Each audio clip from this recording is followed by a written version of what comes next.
Xin chào các bạn đã quay trở lại với kênh YouTube của GoAK. Trong hai phần trước thì mình đã thực hiện tháo lắp switch Boba U40 để mix nó thành một con switch là Boba U40 phiên bản RGB.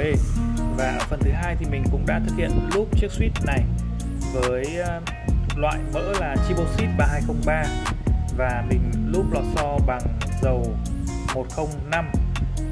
Ở trong phần cuối này là phần 3 thì mình sẽ thực hiện lắp những chiếc switch này lên chiếc NG68 và chúng ta sẽ thực hiện sao test